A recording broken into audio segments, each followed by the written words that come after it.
right, we are live. Oh, wow. So happy presidential election night here with the Token Metrics team. Great to have you here, Bill. How are you, Bill? Ian, good evening.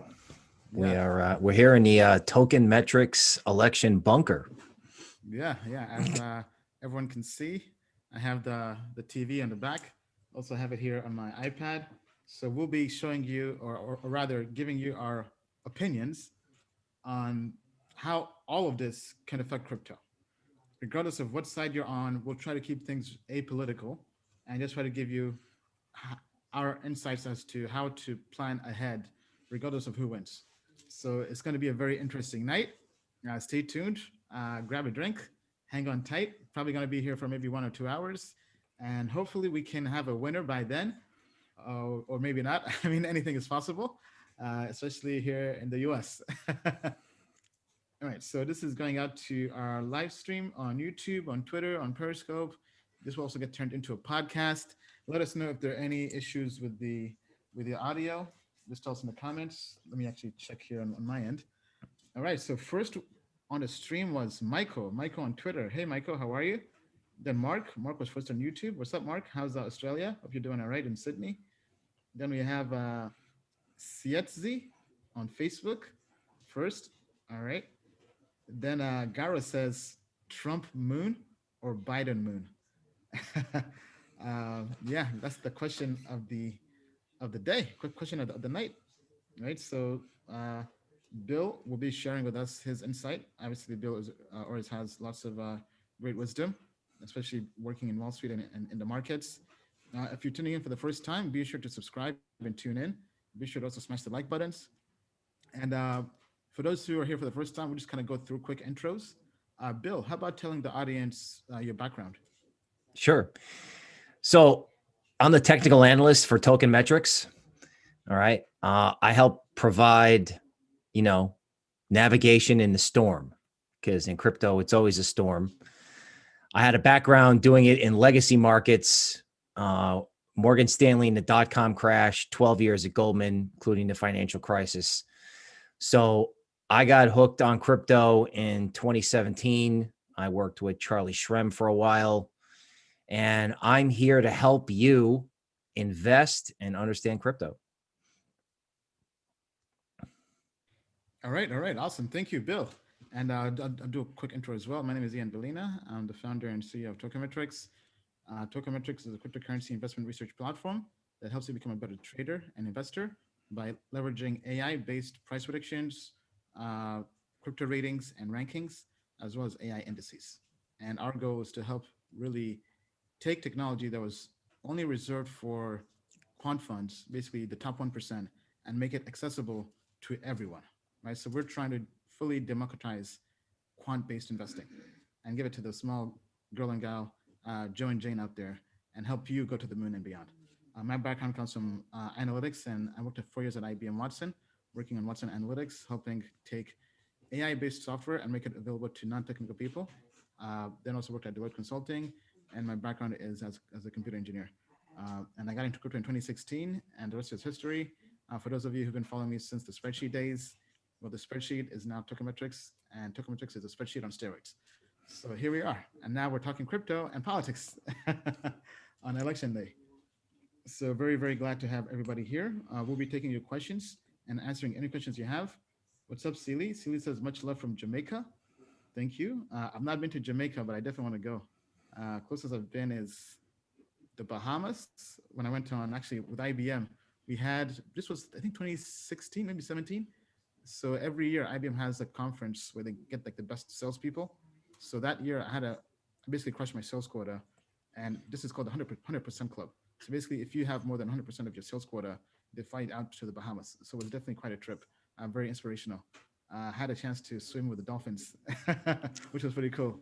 Outside of that, closest has been maybe DR, Dominican Republic. How about you, Bill? Have you been to the Bahamas by any chance? I have not been to the Bahamas.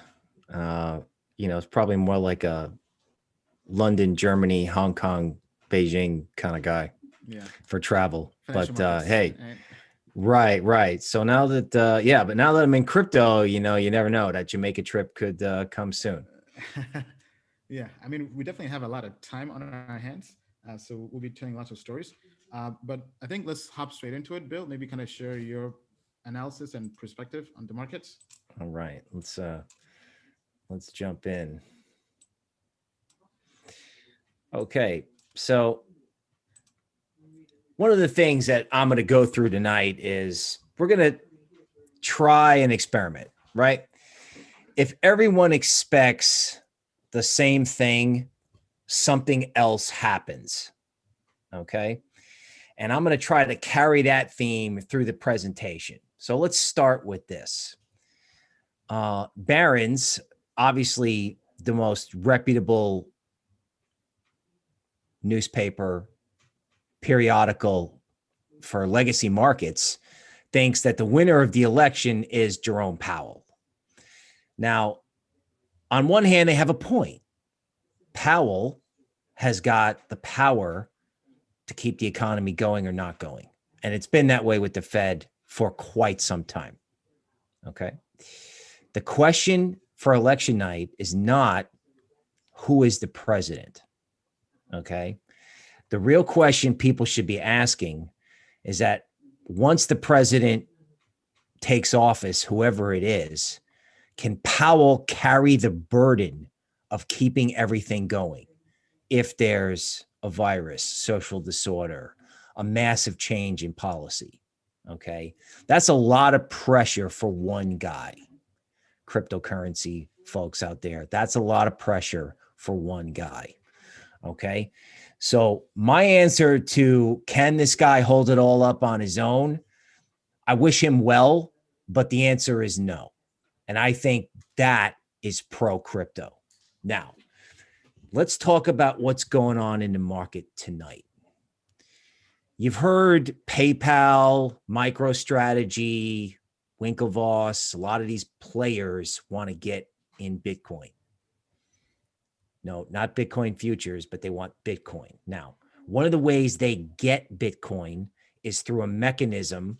It is a futures contract made by Backed, okay, where you can actually take physical delivery of Bitcoin just like you bought it on Binance or from an OTC dealer or Coinbase. And what we've seen headed into this election is right over here, this huge explosion in volume in backed Bitcoin options. Now, what does that mean? Well, it's like a big MMA fight, right? Like all the buyers, all the sellers, all the bulls, all the bears, all of a sudden just decided to pile in and make Bitcoin bets. Now, one theory that I have is that companies that have got to have Bitcoin on their balance sheet now that MicroStrategy and PayPal are in, they've purchased options that will allow them to take delivery of Bitcoin if it moons, but they'll only lose a small amount if Bitcoin falls out of bed tonight. Okay. So that's a pretty big mouthful, I know, but it means that there are buyers out there in crypto. Like fear of holding off is real. Okay. So if a move gets going on the upside, it can really accelerate. Okay. So I know it's a big if, but I think if it gets going, it can really move. Now, let's be fair and balanced, right? I found out tonight through Twitter that there's a huge shipment of Bitcoin to exchanges today. Okay. So some huge player, some whale, I don't know. There are rumors of a hack. I don't know. But somebody shipped a ton of Bitcoin to an exchange. Now, what could that mean? Well, it could mean that, the big players are going to do this huge pump and then they're going to sell and unload it. That's the standard meaning behind these things. Okay. I don't know what it means, but I do know that if they ship this stuff to an exchange and the corporations take it from them, okay, it may take the market 1 or 2 days to process it. But if they take it from them, the move that can happen on the upside can be a lot bigger than you think. Okay. Now, of course, because we're in crypto, we know that somebody could always unload on it and it could go to 0 or 7,000. Okay. Been there, done that. You don't need to tune in to us to know that or hear that, because it could happen. It happens all the time. My thinking is, well, what could be different? And this idea of big buyers and big sellers meeting and the buyers winning is a strategy to consider. Okay, now let's talk about Ethereum.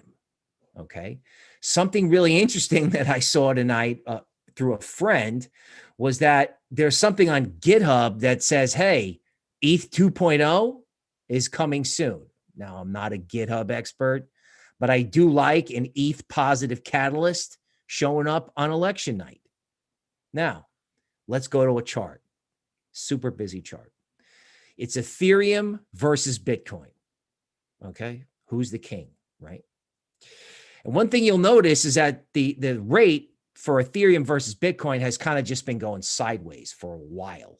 Actually, all through the DeFi boom, it's kind of gone back to where it started. Wouldn't it be funny if tonight was the night that Ethereum took the baton from Bitcoin and started running on the upside? Now, it would be not so funny for crypto people if Ethereum took the baton and continued to dump like it did 2 or 3 days ago. My charts show that, the market is at a huge inflection point, right? Right over here by the C, where you see the arrow, okay? That's a support point for Ether, okay? And if it holds and Ether does okay versus Bitcoin, I've got analysis that says ETH could take off, right? That if ETH breaks can actually break 400, again, like with the other examples, that it could just run. Okay. All right. So who wants who to win? Right. Let's get to the point. It's an election. We're going to have to say something about it, right? Okay. Bitcoin traders want the US dollar down. Now, short US dollar has been the favorite position of every hedge fund all year. So naturally, as the big event approaches, the dollar has actually been rising as people get pressured out of positions because they're like, oh no, what happens if I get stopped out? Or what happens if the dollar rises? Okay. That said, a dollar decline after the election would probably cause Bitcoin to skyrocket. Okay. Corporate players who delayed would probably have to rush in. Now, why is Biden better for Bitcoin? Okay. Well, Biden's doing things with taxes and changing our social attitudes towards wealth, right? That he could actually drive money away. And the US needs that money to fund its deficits. So I'll spare you having to read the economics book. But what these guys want to do, they want to help people. Of course they do, right? But that could have some consequences and it could drive the dollar lower. So you saw it tonight when Bitcoin hit 14K, right? When the TV news says, hey, looks like Joe Biden's going to do well, Bitcoin went straight up. Okay. Now, our audience is primarily interested, okay, in altcoins. Okay. Now, one of the things that I think is really important to note is that altcoins are really sensitive to a rising dollar. Okay. So when altcoin traders this week have probably been like, what is going on? Why is everything dumping like 5-10% at a time? ETH printed 370. Are you kidding? What is up with that? Okay. Well, let me tell you. Altcoins are sensitive to a rising dollar. Okay. And the dollar and interest rates rose this week. Okay. Now, Trump is probably good for the dollar. Okay. Because if he keeps taxes low, then money will continue to flow to America. And if there's distress in Europe over the virus, more money could come to America. Okay. Altcoins may be afraid of that. They're afraid of the dollar going up. So what did everyone do? They panicked. They sold out of their positions. They shorted futures as a hedge. They lost it, right? They're like, oh my God, this has been going down for 2 months and I can't handle it going down anymore. And everyone just, did one big heave. Now, why am I telling you this? Well, if Trump wins and the dollar goes up, I think the dollar rally will be short-lived. It could be huge.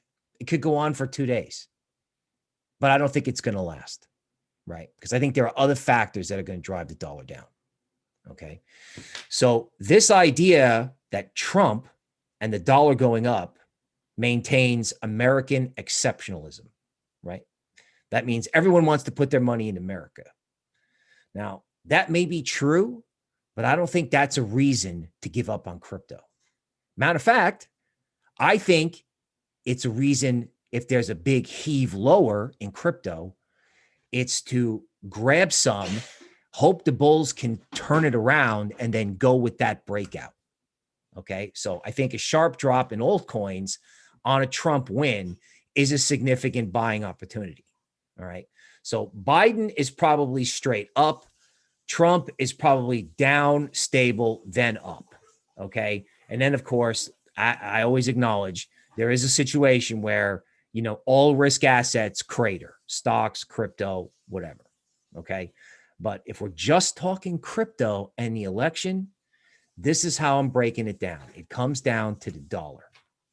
All right. Let's talk more about alts. Total crypto market cap. Okay. Excluding Bitcoin. Now, what we've seen is that mainly because Ether's been in a range and Chainlink has been stable, that, the big altcoins have held together, even though the small ones have fallen apart. But what that's created is kind of like this wind-up process in the whole alt universe. Ether in particular, right? Wind it up, wind it up, wind it up, wind it up.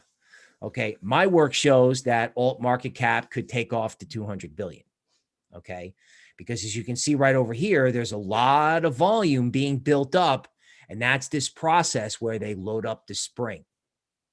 Okay. So even though altcoins have gotten hammered, even though people may be depressed or scared, there may be a huge opportunity. Matter of fact, it could be a historic opportunity. And let me remind you of this. The night Trump got elected, right? Stocks were down like 5%. They're like, oh my God, no one's ever going to print money. No one's ever going to do stimulus. He won't cooperate with the Fed. There was this whole narrative that he was anti-stock market, anti-QE. Was any of that correct? Matter of fact, it was not only not correct, the opposite was true. This is something to keep in mind if you see crypto get hammered like the other day. Okay. Now let's look at ETH basically on a daily chart. Okay. It's not a lot of excitement, but I'm watching the 386 level over here on the corner. Okay. I think once the dust settles, if ETH is above 386, then ETH can take off. Conversely, if ETH can't hold 386, then the alt universe is subject to another flush. Okay. You want to have capital available and you want to be as bold as you can. You don't want to catch the falling knife, but something to keep in mind. All right. Altcoins, when they topped, they went up like 25% and then they stopped. The same thing could happen on the downside. You could see a small coin, flash crash and then have them come back. Now, stocks. Everybody's talking about, what's going to happen to stocks or bonds, and everybody in each market thinks the election doesn't matter for that market. So if you ask a crypto guy who's going to win the election, the crypto guy goes, well, I don't care who wins the election. Crypto's going up anyway. And the stocks guys and the bond guys, they all say the same thing. And of course, that's wrong, right? The election it does matter. It matters when you get in and when you get out. Now for stocks don't trade very well, right? FANG stocks have not been doing anything good after releasing earnings. This is the S&P. It's at resistance. Do stocks look like they're going to fall apart? Not really, because I think that's the Fed is going to be there, particularly if there's social disorder, right? The Fed is not going to let the world burn tonight, okay? And of course, since we're coming to you from Houston, Texas, and Ian will tell you at the end of the show that the moon is not the limit. We have a drawing of Mission Control in Houston with the Token Metrics logo going into outer space. Okay. Just to keep everybody's spirits up, because anything can happen in crypto. So that's kind of the rundown. All right. Wow. That was amazing. Thank you, Bill. So let us know what you think down in the comments below. Let's take a look and see what the audience has to say. Oh, and by the way, we do have a Mentimeter open. So if you would like to submit your questions, let me just pull that up here. Just give me 1 second.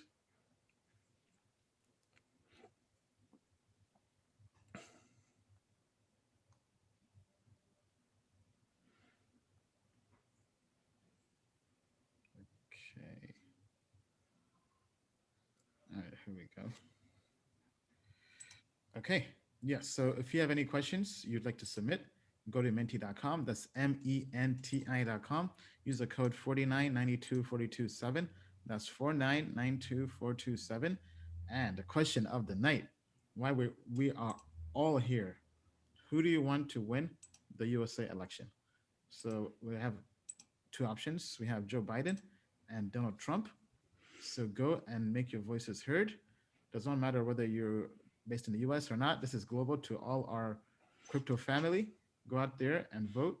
And probably in the next few minutes, maybe even towards midway of the show, we'll go through and share the results. So with that being said, go there and vote, and also ask your questions. Now let's check in here with our audience and see how we're doing in the comments. Okay, so Astute says, great breakdown, Brill. Absolutely. Thank you. Donald Duck says, I'm going to win the election. Okay, Christian says, link or band, better buy. Link chart review, please. Thanks again. Okay, so people want to take a look at link. Since we're here, might as well. Might as well. Okay, was looking at this. This was part of the prep. All right, I'm getting there. Yeah, Chainlink has a huge audience. Even on election night, people still want to know where Link is going. Right. The president is irrelevant. What's going on with Chainlink? Gotta love crypto. Yes, you do. You do. All right, here we go. Chainlink. Okay, so Chainlink makes these consolidation formations, and then it likes to turn around and go higher, right? We have triangles, we have squares, and then this over here is a parallel channel that I'm drawing, which shockingly, it actually did, it actually did get down to the bottom of the triangle, the bottom of the channel rather, right here. I drew it and I wasn't expecting it. So if you feel like you're a little bit bewildered and puzzled out there, folks, you're not alone, okay? So with Chainlink, it's like with all altcoins, right? It looks washed out. It looks like it's ready to go up. The only question is there going to be one more final heave, right? Is everybody going to go, oh my God, I have to sell my alts? Or is everybody going to go, oh my God, you know, is Bitcoin going to go up and wreck alts? Or is it going to be just wreck alts, right? Higher dollar, whatever.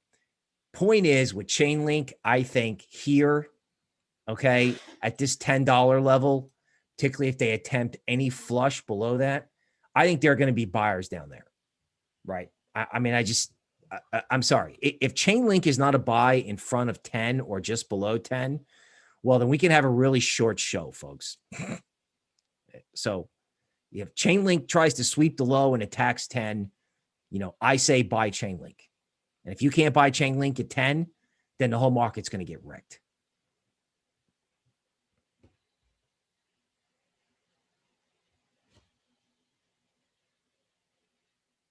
Okay, hold on. Sorry, I apologize. I was on mute. So I was saying that's very interesting. So let's take a step back. So since it's the election, so you mentioned earlier that basically if the dollar is strong, crypto goes down, right? If the dollar is weak, people hedged in crypto. So how would people play Chainlink specifically? Do you think Chainlink will be the catalyst for alts because it's one of the biggest alts out there, or do you think it's something else? If somebody right now has Chainlink, how would you play it if you had Chainlink right now? Okay, so here's how I'd play it. I would definitely own Chainlink at these prices, right? So if I started out with nothing, I would have some Chainlink, because if Ether takes off, Chainlink's going to go and then some, right? Mm-hmm. The way I would play Chainlink is I'd have some, and then if Chainlink tried to go below 10 and run stops and everybody got hysterical because the dollar went up, right? In other words, if the dollar's like a wrecking ball, right? If it goes up, it wrecks all of crypto and alts in particular. Now, why is that? Well, because guess what, folks? Crypto, and I say this with a degree of pride, is one of the only free markets on the planet that central banks or, organizations like OPEC can't manipulate. We're on our own. Now, that's great and not great. On a night like tonight, it's not great because, if everybody comes in to sell at once, you're going to have shocking things on your screen, just like you did yesterday. So you play Chainlink. If everybody goes, oh my God, believing that the dollar's going to go up and stay up, I don't think the dollar's going to go up and stay up. I think Chainlink is like the new Microsoft. It's the new thing that connects everybody. Chainlink will be a part of what I call the new QQQ, the new FANG or NASDAQ 100.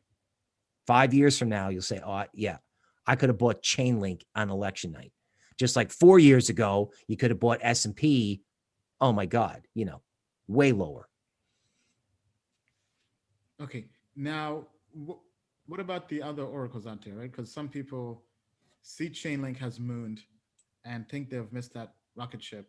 And they say, okay, what about DIA, and all these other competing oracles that are doing the same thing with maybe solid technology or fundamentals, but at a fraction of the price? Do you think those would be safe plays now, or is it too volatile, too risky, especially during election night? Okay, so great question. So when I look at the charts, like let's say we pull up something that's a little bit more risky, right? Like DIA, okay? Now, if you look at this chart, right? Let me get a 4 hour up. Okay, so the good news is, DIA is at support, right? It bounced here once before, and it could bounce again, okay? This setup here is particularly bullish, all right? So in the short term, I think the bands and the DIAs and whatnot, if crypto goes up, they could benefit from the first spike. So if you're a gambler, right, we try not to encourage gambling, but if you're a gambler and you want to try one of these, I think it's good for a trade. Okay. I think if you want to own something like Chainlink and you want to invest and you want to own the next QQQ, then if there's a flush, you run in and buy Chainlink. Now, like I said, so let's go over this. So if you're a gambler, you take a shot at DIA probably right now. All right. If you're an investor, you take a shot at Chainlink right now with the idea that you're going to buy more if it tries to go below 10. Now, with these things like DIA and Band, okay, if there's a flush lower, don't catch the falling knife in that stuff, folks. Like if alts go down 25%, okay, if they go down 10%, they could go down 25%. So you have to be really careful with the little alts and make sure that the bulls have reestablished control, if that makes sense. Like with Chainlink, I'm a little bit more willing to take the risk that any decline below 10 is BS. You should buy it. But with these smaller coins, you can't be that cavalier unless it's 2% of your portfolio. Does that make sense? Yes, yeah. All right, great analysis. So to our Chainlink or Link Marines, and to anybody out there who's in the Oracle space, tell us what you think down in the comments below. Okay, let's take a look and see how we're doing with the audience. So we're taking your questions. Go to menti.com, menti.com.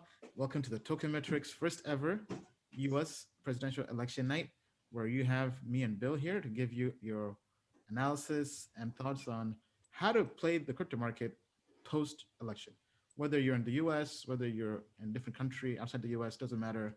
The US being the largest market in the world and also being also owning the reserve currency with the dollar, what the US does, or what the new US president will do, will affect all of us, especially in crypto, right?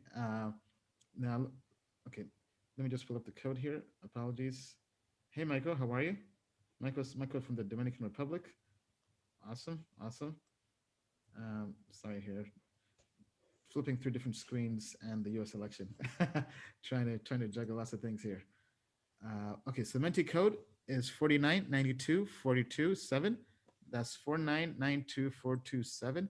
Go there to submit any questions you have. The question we have for the day is, who do you want to win the USA election? Go there and tell us what you think. The options are Donald Trump and Joe Biden. And right now it is split right across the middle. Wow. Okay, I mean, I'm not sure if people have stopped voting, but I mean, talk about suspense. Okay, but obviously it's US election night, so we will try to be apolitical and not pick one side or the other, because we definitely want to respect everyone's opinion and political. Oh wow, okay, and that changed.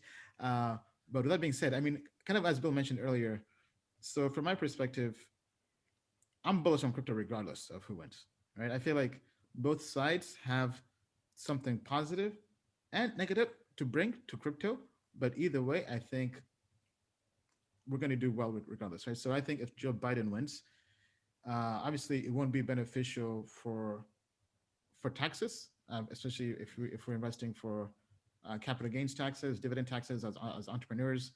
However, from a regulation standpoint, that means Jake Layton is out. I mean, Jake Layton is already likely out, but pretty much that would mean there would be almost an entire new SEC. Hester Pierce is still in the administration, but pretty much whoever we had in the SEC has not been good for crypto, right? So if we just clean house, so from talking to other people in the space, for example, our securities attorney and other people, they think that anybody is better than Jake Layton, right? Which means that because Jake Layton has basically ran every American entrepreneur offshore. If you're in crypto trying to build something, you have to go offshore, right? I mean, even us here at Token Metrics, we had to look at offshore entities as well. I mean, so this is something that strikes home deeply with us. And I think it's very, it sucks basically, right? If, as an entrepreneur, why can't we innovate in our country? Why do we have to go to some other country offshore and deal with middlemen, which is a hassle, just to innovate, right? I feel like America became America by leading the world, right? I mean, America took Neil Armstrong to the moon, right? So why? I mean, imagine if America forced Neil Armstrong to go to Russia to go to the moon, right? In a way, that's how American entrepreneurs feel.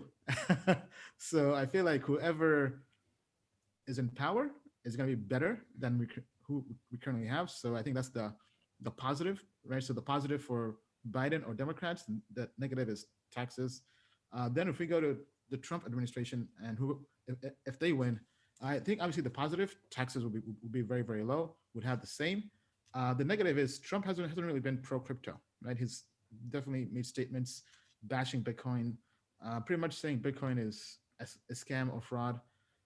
So that's the downside of that, right? So it's kind of like we have to pick what will be good for crypto. So it kind of depends on your perspective. But I think that regardless, though, crypto is going to do well. Crypto, in a way, is a hedge for both parties, right? It's kind of like a straddle. It's like the perfect hedge, right? Bill, your take? Well, going back to the start, right, with crypto, people are going to need to help themselves. Powell can't do it all. And one of the ways people can help themselves, remember that Coinbase debit card that's coming out, right? Crypto and investing in crypto will allow people to directly help themselves. Okay. And the Fed's going to print no matter who wins. Okay. Now, with Trump is an equities guy, right? And I get it, right? The stock market goes up. The stock market hasn't reflected the economy for the last 10 years. The stock market creates the economy. People see it going up and they're more optimistic and drives corporate business and consumers spend more. So Trump is an equities guy and he wants stocks higher. And when he gets, anti-crypto temporarily, it's because he doesn't want any competition with stocks. He doesn't want Bitcoin mooning to outdo stocks. Okay. And Trump can drive the dollar higher in the short term because, everyone's like, oh my God, what happens if, the United States gets very left wing? Okay. So, that's Trump. Now, again, Joe Biden. All right. So let's dive a little bit deeper.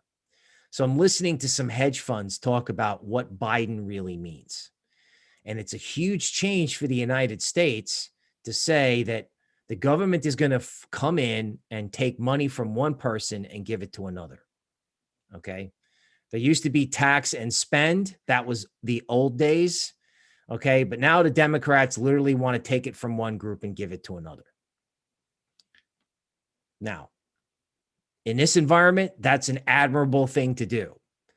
Is that going to drive people with money offshore? Is it going to drive capital away from the United States? Yes. And is that a problem? Yes. You may notice that the U.S. budget deficit is like $2 trillion. Well, how do we finance that? Who buys all the bonds? It's all that capital that comes into America. So if you drive the capital out, you could actually wreck the dollar. That's why tonight, when, it looked like Biden was going to take it, Bitcoin went straight to 14,000. Now, again, these blips, whether they're 2% in Bitcoin or 15% in altcoins, there's going to be an opportunity here to get in. It's just a question of can you do it and manage your emotions? Like, I got to admit, personally, as a final note on this topic, I'm nervous tonight. I'm nervous. I'm not nervous about social disorder, although, we'll see that at some point, but not tonight. I feel like it's the crypto playoffs. Now, when you say nervous, do you mean like for crypto or something else? Could you maybe kind of delve deeper into that? Well, as an analyst, right, people are dependent on me to give them the right guidance, right? And this could be such a meaningful inflection point for crypto, right? Like with Bitcoin pressing the high, right? So I'm not like, oh my God, crypto is going to blow up. I'm not that kind of nervous, even though I know that can happen. I'm nervous, excited because, I want to get this right for the people watching this, right? I want to help you get into crypto because I know a lot of people came running in on DeFi, right? And they're frustrated probably, right? They're trying to play the crypto game. They're trying to get involved. So I want to be there for those people with the right decision-making tools, to help them get in if it makes sense and not get wrecked if it doesn't. All right. Thank you, Bill. That was great. So to our crypto family, tell us what you think down in the comments below. Okay, so let's check in here with our audience and see how we're doing. Tom, yes. So you can ask any questions you guys like. Just go to menti.com. Let's actually pull that up now because we have some questions coming in. All right, so go to menti.com and vote. Tell us what you think. Question of the night is, who do you want to win the USA election? So wow, right now we have 63% of the audience picking Trump. 38% picking Joe Biden. So let's now go to the questions people have been submitting. Okay, so the first question is it a good time to fully invest my time into crypto? Yes. I mean, I think the time to invest your time into crypto was a long time ago. But the good thing about crypto is it's never too late. Right now, we're still too early in crypto. Crypto is for perspective, crypto is a small market. Yes, Bitcoin is blown up. Bitcoin is kind of popular in the crypto world, but most people still don't know about crypto and Bitcoin. So if you compare the size of Bitcoin, which is of crypto, it's about, let's say, $350 billion market cap. Gold is what, like 9 trillion, right? Derivatives is what, like 500 trillion or larger. I mean, so crypto is small. I mean, for perspective, the World Economic Forum projects that by 2027, 10% of the world's GDP will be tokenized, basically in crypto. That amounts to about $9 trillion. So that means, based on current estimates, crypto has about a 40x left in it in terms of total market cap. So that means we're still very early in crypto. So I also strongly believe that crypto and Bitcoin is the future of money. It's Web 3.0, because banking industry, finance has yet to be disrupted. Everything else has been disrupted, but finance, which is really the biggest problem maybe in all of humanity. That may seem like hyperbole, but think about it. Finance affects every country in the world. It affects every human in the world. I mean, that's why if you go to any city, I mean, so I always joke with my friends, every time we travel, we can go into any city, find the tallest building, it's always a bank. Because, I mean, finance is money, and there's money everywhere. And we think this is the biggest market, and crypto is trying to disrupt that. So we think the only limitations in crypto on its growth is the amount of capital in the world. And last time we checked with QE and quantitative easing, they're just printing money left and right. So we think this is just getting started. Bill?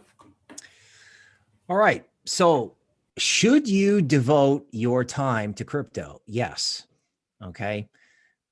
Tony Robbins has a kind of a saying that it doesn't matter what you do from 9 to 5. What really matters is what you do from 8 to 2 in the morning.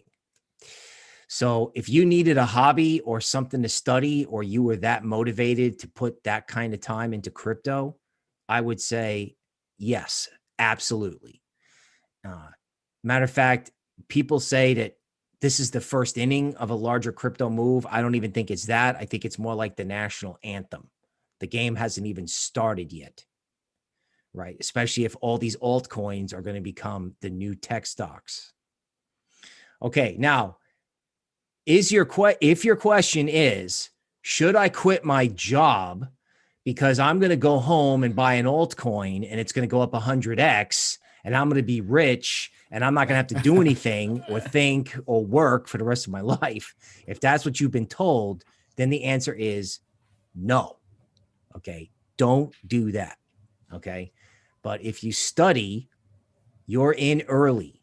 Okay. All the stuff that all the sophisticated guys are talking about adding to portfolios, most of that stuff came out like it's not even a year old. So, study up, put the time in, right? Have that dream or that goal, write it on your wall, right? That you want to pull an Ian Balina and say, have a nice day to the 9 to 5 jobs and go crypto. Do it. I think that's a very great perspective. So yes, now's the time to get into crypto and invest your time. Time meaning just learning, education. But that does not mean go out there, quit your job the next day. Because even with me, I got into crypto late 2016, around October, but I didn't quit my job right there and then. It took me basically 12 months. So I quit my job the next year, September. So exactly 12 months after being in crypto. And even then I had a plan. The plan was to first have enough money. So I put in, for those who don't know my story, maybe you're tuning in for the first time, I put in basically about 20 grand in crypto over over about I would say 6 months. Then and eventually put some more into crypto as well. But basically, I took about 20 grand and turned that to over $5 million, basically investing in ICOs and altcoins. I was basically the altcoin guy, right? Because high risk, high reward. But I quit my job after I had about $250,000 in crypto. So basically around 250K. And this was September, where I knew, hey, crypto was the future, but I also had enough money where I could survive decently, right? Where if crypto dropped 50%, I'll still have about 6 figures to live off of. Plus, I'd also minimize my expenses, which not everyone is willing to do. That means I got rid of my nice flashy Mercedes. I moved out of my nice 4-bedroom house, put everything into my parents' basement, and basically said, okay, by the end of the year, I'm going to be traveling. So I was just trying to minimize my expenses. Then in December, actually, no, sorry, in November, we began the Crypto World Tour, right? And that was us traveling the world, meeting crypto people, doing business. But I took actions that led up to that, right? It wasn't just, hey, let's quit ASAP, right? It was kind of planned out. So if you want to do that in crypto, plan it out, have a strategy, but also be willing to minimize your expenses, because in a way, it's kind of like working in the corporate world in sales. Working at IBM, salespeople would always joke that it was feast or famine, because the base pay they give you working in sales is very low, and you basically go 6 months basically living way below your means. Then after you close a nice deal, they give you a fat commission check, and the commission checks were huge. So it was basically feast or famine, and you had to kind of balance that. So I feel like if you're going after a goal, maybe you want to go full time into crypto, plan it out, save money, reduce your expenses, but have a backup plan, because hey, maybe it does not work out, because lots of people in December 2017, and I would say probably into spring 2018, went full time into crypto. And I would say after 2 years of the bear market, probably 90% of them ended up getting jobs again, right? Very few people are still full time in crypto, right? So the ones who survived a 2-year bear market either were smart and cashed out or took profits on the way up, or they were able to diversify and find other ways to make money, right? Whether they invested into real estate, whether they built a business in crypto, which I think is also one way to diversify, right? So if you're going to invest time, it's not always money. You can invest time and begin a business, right? Maybe you have a particular skill set. Maybe you're a developer and you begin building crypto applications and blockchain apps. Maybe you're a consultant. Maybe you like Bill, you do technical TA and analysis, and you begin using that as a skill, right? So there's so many ways to get what you already have, but also invest time into crypto and make it win-win. So great question with that. So thank you for asking that. And to our crypto family, tell us what you think. Anybody with any advice for the person who asked this question, tell us down in the comments below. Okay, all right, let's go on to the next question. I'm trying to multitask here with looking at the live stream and the election. Maybe I should pull it up on my phone. Okay, so next part is not a question, but enjoying the stream. Thanks for the stream, or enjoying the live. Okay, thank you. Yeah, thank you for the support. We appreciate that. Okay, next question. Okay, thoughts on portfolio management, comparison from the token metrics and an ex-Goldman guy. Okay, let me see if I understand this question. So are you asking to compare token metrics and Goldman Sachs, or just thoughts on portfolio management? Okay, I mean, I'll kind of maybe share our perspective from the quant side. Maybe Bill can kind of share his perspective from working in Wall Street. So at Tokenmetrics, we're, as mentioned before, we're launching a new grade called the quant grade and also the trader grade.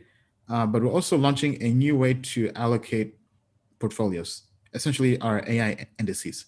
So if you're not a customer yet, I highly encourage you to go and join tokenmetrics.com. Subscribe. We do have this kind of trials. But let me go through, for example, and cover our indices. So I'll cover how we allocate them right now. Then I also cover how we're going to be allocating them in the future. So if you go to any of our indices, right now, if you notice, they're pretty much almost evenly balanced. They pretty much sway between 10 to maybe 11% to maybe 9.5%, or maybe at the lowest about 9%. That's because we allocate the weights to each coin in the index based on the grade. So in this case, we're looking at the value investor quarterly balanced index. So this is taking basically a balanced grade, basically the finer grade, and building a portfolio around that. So meaning that if Bitcoin has a grade of, let's say, 95%, and some other cryptocurrency has a grade of 85%, the difference is pretty minor, right? So that's what we currently use. However, it's not the most efficient way of allocating a portfolio. The other traditional way is a market-based index. So, for example, if you go to other competing products or even just CoinMarketCap, most indices in crypto use a market cap weighted portfolio. Basically, they'll take the amount of money in Bitcoin, and which is about, let's say, about 65%. So 65% of the portfolio is towards Bitcoin. That is a nice, safe strategy, but we don't think it's the most efficient strategy. If you're trying to make money fast, if basically high risk, high reward, is kind of like the very passive investing approach. Our approach, even with this balanced approach, people would think this is super risky. I mean, to me, this is balanced, but we dabble in altcoins all day, 24/7. But if you go to Bitcoin maximalists, they'll think this is like shitcoin relay. But to us, because we've gone through and done the actual analysis on these projects, they're not as risky as others would think. Now, the new strategy we're working on, let me see if I can actually pull this up here. This is basically our internal GitHub. Hey, what's up, Crypto Nesto? Thanks for the comment. I appreciate it. Okay, so just give me a second here. I'm going to pull up these. So we have some internal documentation that I want to share. So we're launching. Okay, yeah. So we're launching a new way to allocate portfolio. And actually, surprisingly, this model is called the Black Litman model, and it comes from Goldman Sachs. This was back in the 90s. Basically, a bunch of quant people figured that markets do not follow a normal distribution. So if I can just get technical with you for a few minutes here, so please bear with me. Let me see if I can. This is kind of what the quant team at Tokenmetrics is working on behind the scenes to make Tokenmetrics an amazing product. And we're hoping to launch this hopefully sometime this week, or I'm sorry, sometimes next week. Sorry, okay, yeah. So probably just bouncing around. So let's take this approach here, right? So this is basically two distributions, right? So most models for allocating a portfolio assume that it follows a normal distribution. But that's not the case, right? If anything, crypto follows what is known as a fat tail distribution, meaning that there's a higher probability of a big loss, right? Everybody in crypto knows this. Just go look at your portfolio if you've been in crypto for the last 2 years, right? There's definitely a coin that has huge losses. For example, if we go to XRP, right? If I can zoom in here. So XRP here lost more than 30% in one day. Other coins we can look at, for example, Matic Network, at one point it lost 64% in one day. And this was last year, and there was lots of FUD around that. But in general, cryptocurrencies can lose a lot of money very quickly. So what our team is doing is kind of going through all of that. Now going back to the Blacklit model.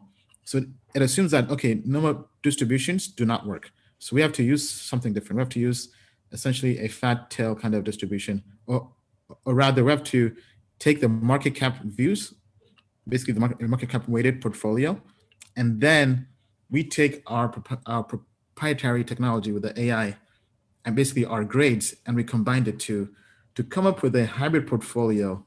And then we go through different simulations using basically mathematics, and we find a portfolio that sits across the efficient frontier.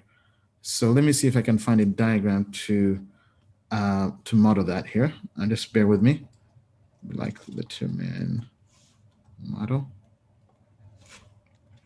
But I mean, this is, I mean, obviously, I'm definitely no expert at this. I'm just kind of giving you the the high level overview on how this works, but this is what our Quant team has been working on.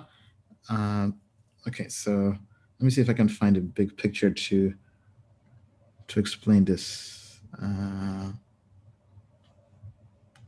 Right. So basically this. So we're trying to find a portfolio that sits across the efficient frontier. And for layman's, that basically means finding a portfolio that is the most efficient portfolio to allocate your money in by going through thousands or probably even hundreds of thousands of simulations, right? So what does that mean exactly? So let's say you have, to keep things simple, you have DAI, a stablecoin, and Bitcoin. Now let's say you're very conservative, but you want to find the most efficient way to allocate that capital. Do you buy 50% DAI, 50% Bitcoin? Do you buy 99% Bitcoin, 1% DAI? So we basically use computer models to go through and simulate every single permutation or combination and find the most efficient allocation, meaning the most efficient way to give you the best return versus risk. So at a high level, that's kind of what we're doing, except we're doing it for all the indices, right? So if we give you an index, so for example, let me go back here and show how this would work with the new grades.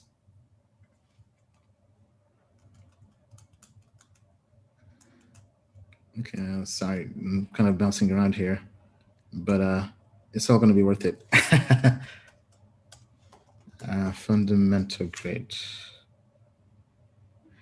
Okay, yeah. So here's a perfect example. So this is the raw data.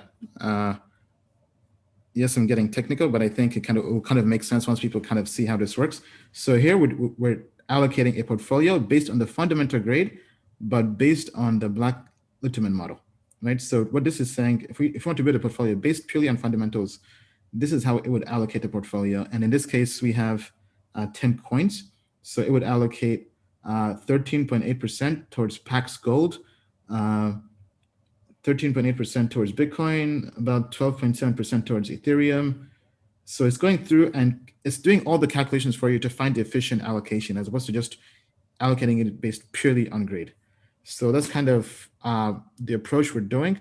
The good thing is if you subscribe to Tokenmetrics immediately, you'll be able to leverage this once we launch this, hopefully this month, without having to be a data science expert or quant expert.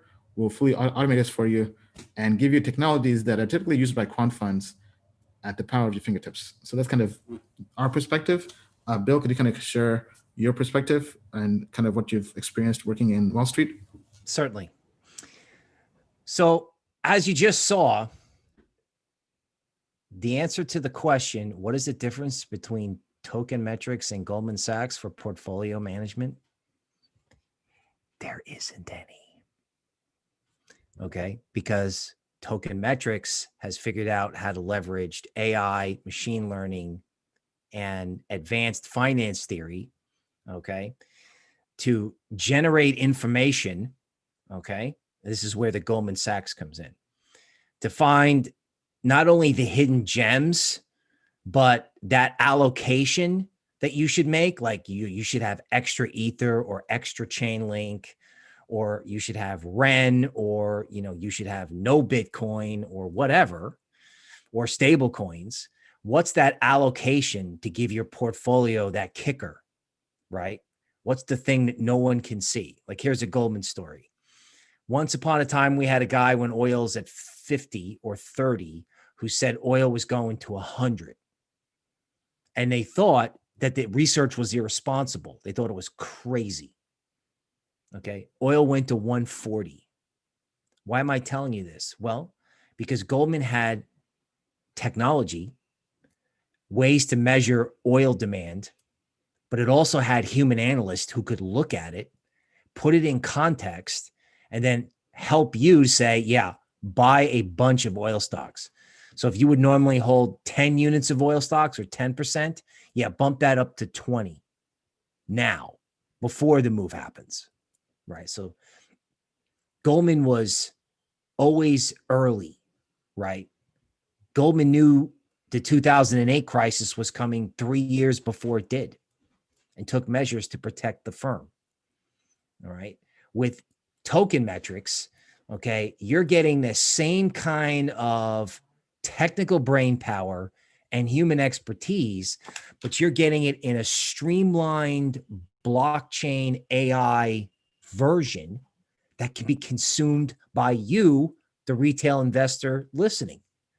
So when Ian's like, get on board, he's talking about getting on board something that can move like a starship, but it's super lean and mean. And it's made for you, right? It's made for you. All right. Thank you, Bill. And yeah, I mean, I think that's one of the beauties of kind of bringing in the human capital, but also our AI technology and making it accessible to our customers, right? So you have access to Bill and his wisdom in the private group, the professional group. You have access to our AI, and you have access to our community as well. So be sure to join if you haven't yet joined Tokenmetrics. Okay, let's go on to the next question. Actually, I think let's do a quick election update. Let me kind of briefly share what we're looking at here. So I have a few different sites up and just kind of trying to track the election. So here I had 538. They kind of like the data-driven platform, kind of like the Tokenmetrics for politics. I read this book a while back. Nate Silver, he was the guy who predicted the first election, I think with Obama, but he missed the Trump one, like everybody did.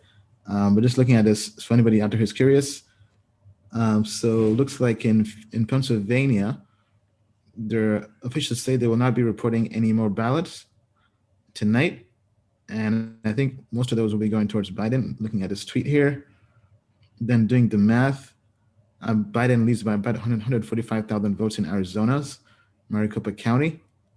Okay, but anyway, let us know what you think. Let's go back to one of the questions we had, which was the question of the day with our audience. So go to menti.com, tell us what you think, menti.com. Code is 4992427, 4992427. And the question is, who do you want to win the US election? And right now, Donald Trump is overwhelmingly in the lead, 63% with our audience. Oh, wow. Okay. All right. So with that being said, let's get back into the AMA. Okay. So here's a question. Okay. Whoops. Did not mean to refresh that. Okay. So is there any way in which the election results could cause a bear market? Bill, what do you think? Could the election cause a bear market?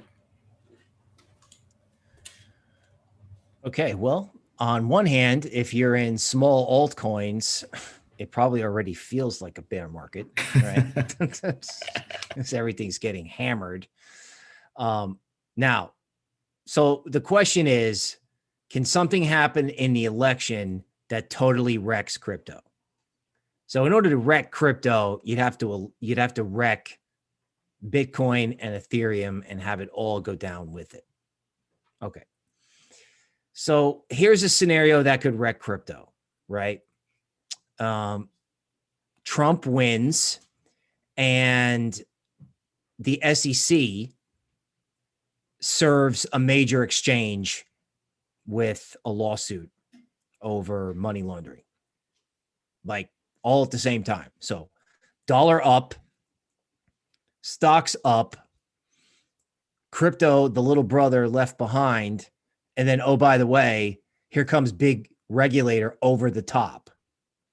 So, that's like, 1, 2, 3, knockout, right?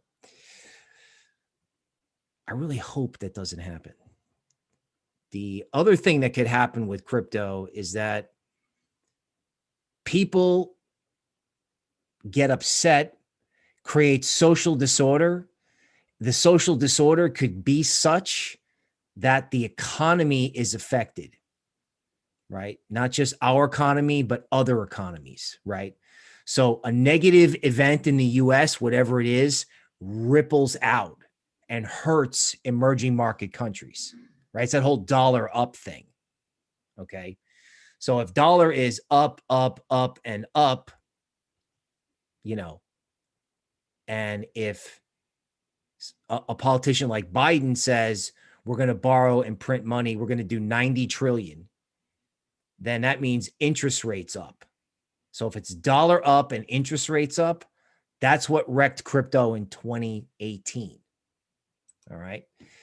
So to put it in some sort of context, like what's happening now, this is a 4-hour chart of the dollar versus the Mexican peso, right? So the dollar's been going down, okay? But here is kind of an oh my God spike, right, in the dollar. So people are nervous, right, in the foreign exchange market about this, about the dollar wrecking everything, which includes crypto, right? So what we want to see is the dollar to go up and everybody have some sort of temporary, oh my God, and then have the dollar downtrend resume. Does that make sense? Yes, yeah. All right. Thank you, Bill. Yeah, I think that was definitely great analysis. Let's see what our audience has to say. People are getting political in the chat. Let's keep it friendly, everybody. Crypto family.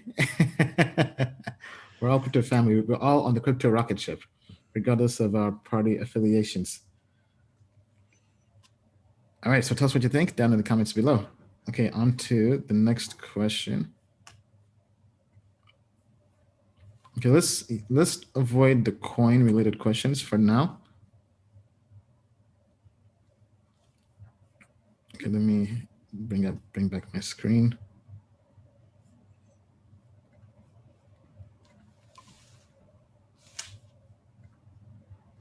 Okay, can central banks creating digital assets hurt the crypto markets and also hurt the ethos of decentralization? I don't think so. I think this is the best thing ever for crypto because all these central banks will be marketing the hell out of crypto because obviously, as central banks do, and just anything kind of done by the government is not perfect, right? If anything, it's the opposite of perfect. So I think once people get used to having a digital dollar or digital euro, and they're basically having crypto in their wallets, right? So it wouldn't be a big leap for them to now look at Bitcoin. If anything, they'll be more warmed up to Bitcoin and other cryptocurrencies, maybe even stable coins. So I think, if anything, it's the greatest education engine out there to onboard new people into crypto. Bill? Okay, so let's talk about government issued stable coins, right? Why would they do it? Here's why. So if you have a crisis like now, the government would issue a stable coin to your wallet that could be spent on a wide variety of items. So think of it as like an expansion of, it's not quite food stamps because you can buy more than food. You could pay your rent. You could use it for Uber or transportation. You could use it for, staples of life, clothing, diapers, a webcam. So it would be the government giving you things to buy approved items versus the government giving you money to open up a Robinhood account so you could buy Tesla on margin. No. So that would be the use of a government stable coin. Now, what the government also wants to do is they want to control how people on-ramp into crypto. They want visibility so bad actors don't use crypto to launder money, right? So theoretically, if you're going to go to crypto, you'd have to take your fiat and buy, Fed coin, and it would go through a government monitored blockchain, right? And then you could go buy crypto from there. And as Ian said, once they create the digital unit, what's the first thing everyone's going to want to do, with a digital unit, assuming it's not the thing I expanded on earlier, right? They're going to want to trade crypto. So the government making everybody go get a wallet is great for crypto. Personally, I think what governments are going to wind up doing is they're going to wind up wanting to take control over how private stable coins work, right? They're going to want to heavily regulate it, or they're going to get really involved in the monitoring of how stable coins get used. Okay. Either way, stable coins that represent fiat currencies are here to stay, whether the private sector builds it or the government builds it. I think if the government does build it, it's going to be this like universal basic income, right? The government does not want people out on the streets. They do not want people to be, insecure with food, right? So I think the government's getting involved in digital currencies has multiple benefits. Does it hurt the centralization theme? You know what, folks? They're going to have Bitcoin, Ethereum, and Polkadot. Those three highways, I mean, that's like the George Washington Bridge, the Lincoln Tunnel, and the Holland Tunnel, right? Crypto, the bus is leaving. The rocket ship is launching. Okay. So if governments get involved, yeah, some of it might be centralized, but the decentralized world is not going anywhere. It's getting bigger by the day. All right. Thank you, Bill. And as we see here, the election is pretty close still. So it might be going in for a while. So tell us what you think down in the comments below. Okay. All right. Moving on to the next question. So once again, if you would like to ask a question, go to menti.com, menti.com. Use the code 4992427. That's 4992427. Okay, so interesting question. Have you considered launching a separate monthly plan for the Quant plan? No, so it's going to be the same because basically it's a new grade. The thing is, we'll be removing the fundamental and technology grades and basically making things a lot simpler and having just two grades, one for trader, one for value investor. So everything will be a lot easier for everybody. We might restructure the pricing because things will be different now that we are removing those grades, but we expect everything to be pretty much the same. But good question.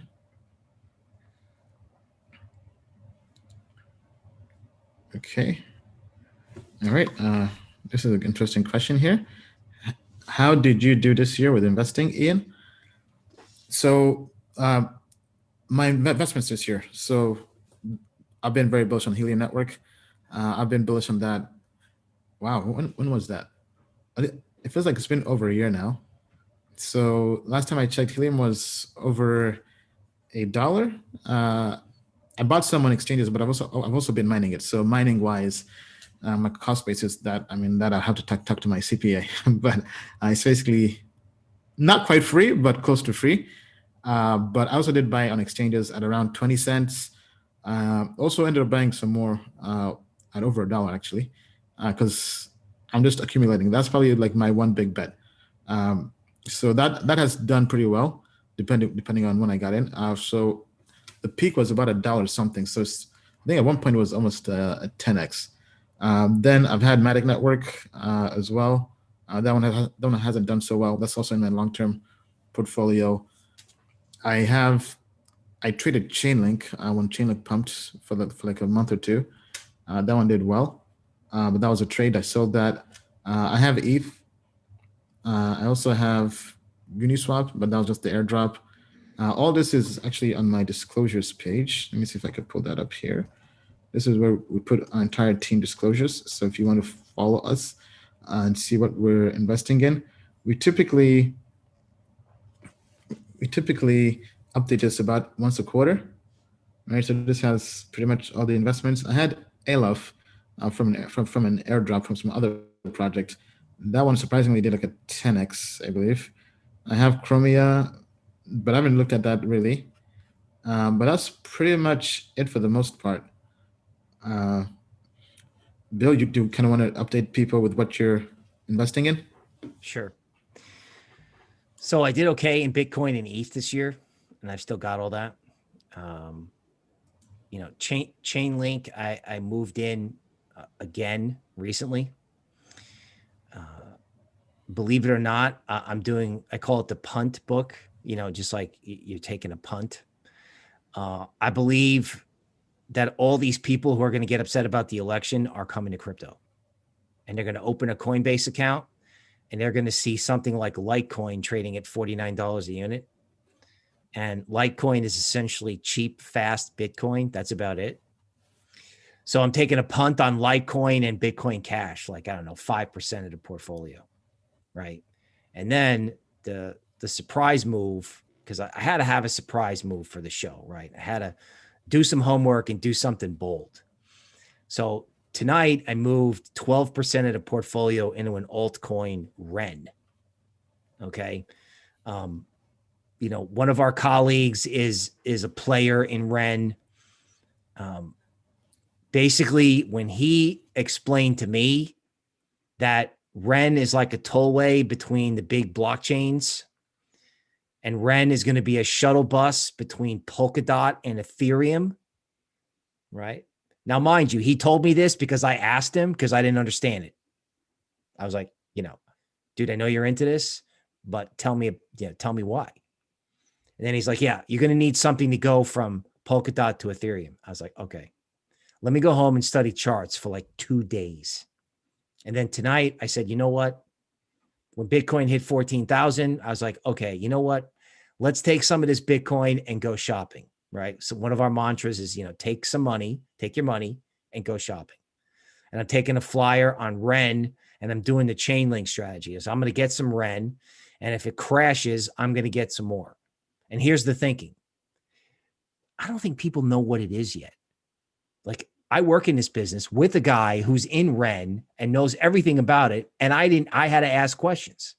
I was embarrassed. I was like, can you explain this to me? And once he did, I was like, if they kill this, I want to own it, because the day someone wakes up and goes, yeah, this is like a tollway and they collect tolls and they connect Polkadot and Ethereum. Oh, forget it. It's a 20-cent investment. This is the definition of value investing, right? Find something good that everyone is selling because everyone is selling everything, right? Everybody's panicking. So find the gem, find the chart point, and go for it. Yeah, nice that you're in REN. So somebody had a question here, very interesting question and fair question. Basically, hey Ian, why aren't you in Bitcoin? I mean, I'm all in on Ethereum. I mean, Bitcoin is nice. Don't get me wrong. Bitcoin has great technology, but to me, Bitcoin is like a stable coin. So Bitcoin goes up 50%. I think Ethereum can go up a lot higher, and I think altcoins can go up a lot higher, right? So obviously, what I'm doing is not ideal for everyone, right? I think you have to kind of analyze your own financial situation. This is definitely not financial advice. This is just what I'm doing, and in general, whenever I put money into crypto, Bitcoin is just slow, like sending money to Bitcoin. So when I use fiat to buy crypto, I'm buying Ethereum, right? Because to me, really, Ethereum is a store of value. Yes, it's not quite there yet as Bitcoin being a store of value, but to me, because if you want to store of value, I feel like the options you have, yes, Bitcoin is one of them, but you have Ethereum, you have stablecoins in Ethereum, heck, you even have Pax Gold, and you have some other altcoins that are pretty stable. For example, in the correction, privacy coins were pretty stable as well. Now, don't get me wrong, Bitcoin is still great technology. I just don't have time for it. And I know my opinion is controversial and not for everybody, but that's what I do, right? Bill, anything else to add to that? Well, now that I work at Token Metrics, I've sort of learned that you want to accumulate and invest well in Bitcoin, so you can invest in altcoins for when altcoins transition from all the way up, all the way down to an actual genuine investment, the new QQQ. So Bitcoin is the gateway to the next wave of technology investments, right? So the better you do at investing and trading in Bitcoin, basically the more money you have for whatever altcoin you're looking at. Yeah. Right. It's a way to grow the wealth so you can really grow the wealth. Yeah. Now to add on to that, so lots of people in crypto who trade Bitcoin, or rather who trade altcoins, are trading altcoins to make more Bitcoin. I kind of have a different perspective. I'm trading altcoins or investing in altcoins to make more Ethereum or Ether, because I think long-term Ethereum will surpass Bitcoin in market cap. So if I'm bullish on that, why am I trying to stack Bitcoin when I should be stacking Ethereum? So that's kind of my perspective.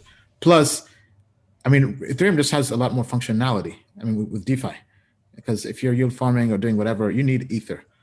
Bitcoin, you don't really need. I mean, if anything, I would probably just get wrapped Bitcoin or rent BTC, as Bill mentioned, right? So if anything, I'd rather own those. But even that to me, because that's getting Bitcoin onto Ethereum. So that to me means that buy more Ethereum. So if anything, that kind of gives you exposure to all of that. But hey, tell us what you think. Do you think I'm crazy to not have any Bitcoin, or do you think Ethereum is going to the moon and beyond? Tell us what you think down in the comments below.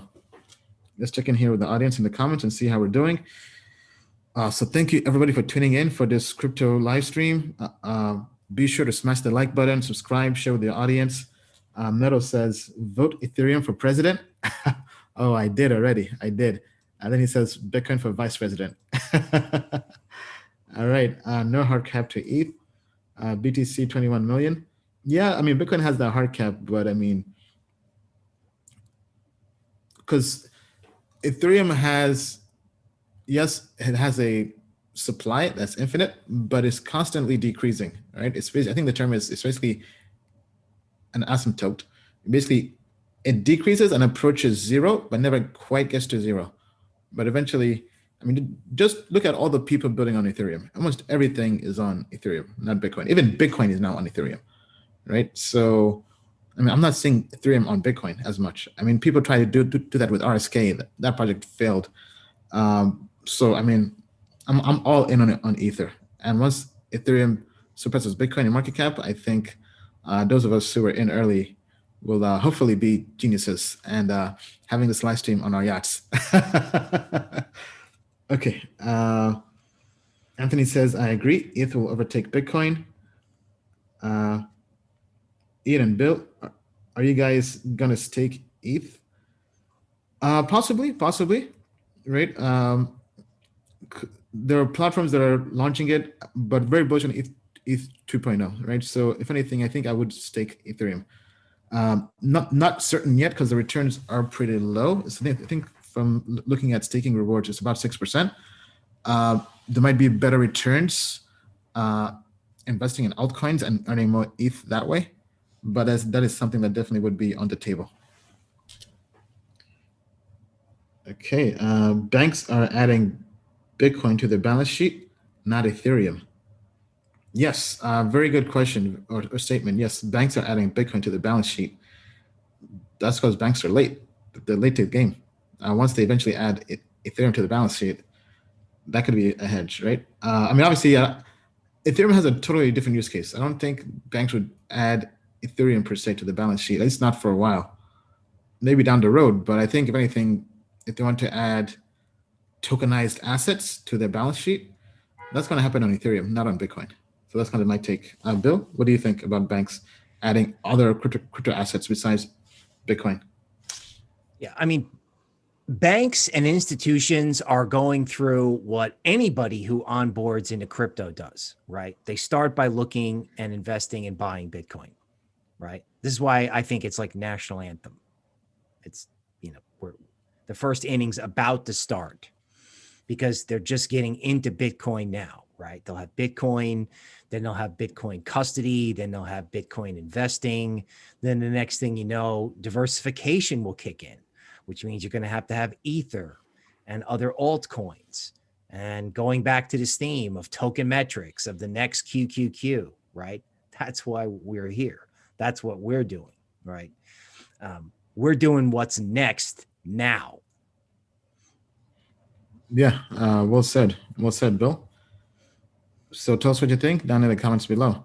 So let's tune in here with the election real quick, since this is the election night. So Pennsylvania. So we have 45% of the votes in, 20 electoral votes up. Okay, so Biden is ahead by 22 electoral votes. This is going to be a long election. Okay. All right. Back. Let's take a look. I guess is there breaking news? Okay, I guess not. Let's see what 538 has to say here in terms of updates.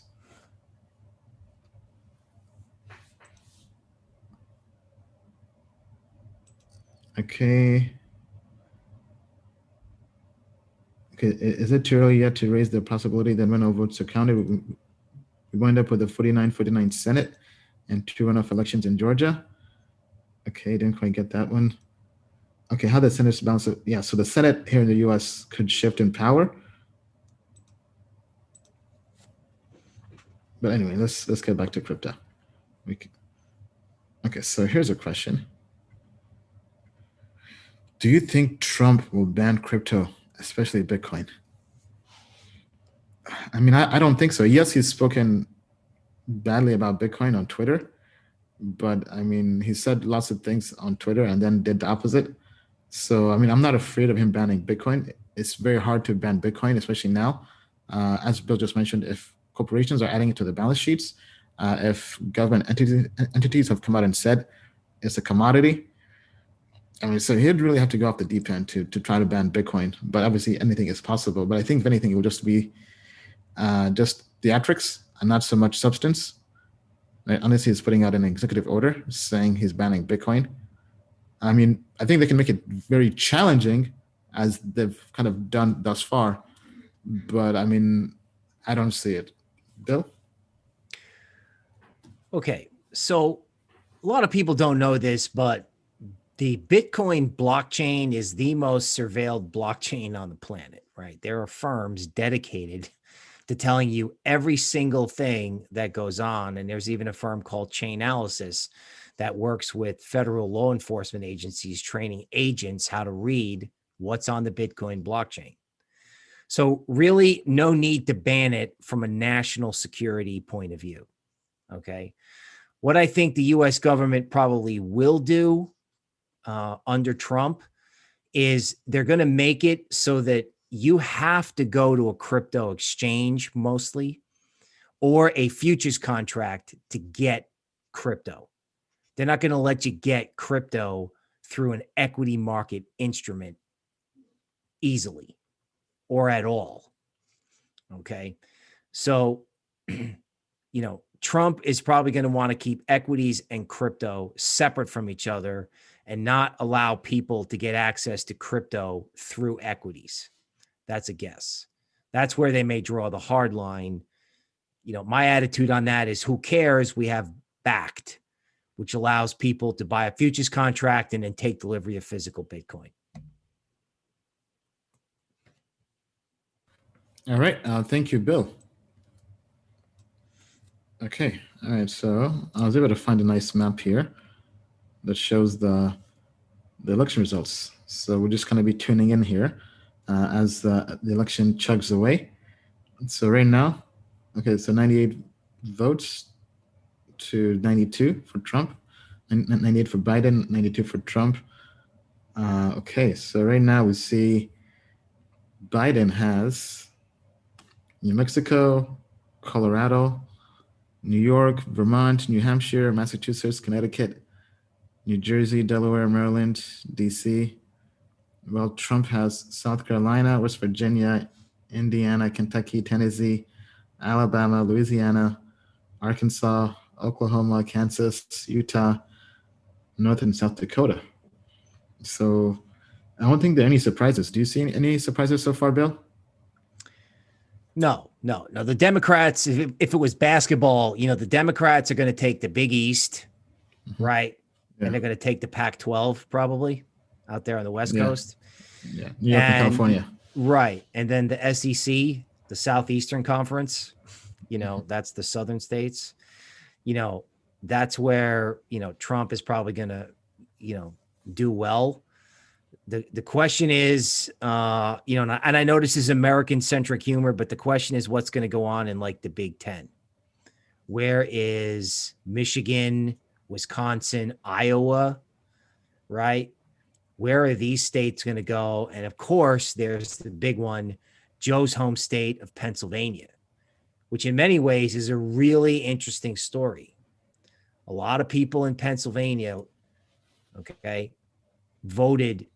They didn't vote early. They voted today. Okay. You had riots in Philadelphia because of an incident of, people were protesting and upset over actions of the Philadelphia police force. And I've even heard stories that this whole election could come down to what happens in 5 counties in Pennsylvania, if it is in fact as close as the media would like you to believe. So for, once the market finds out about Pennsylvania, that will probably be the first real move that occurs.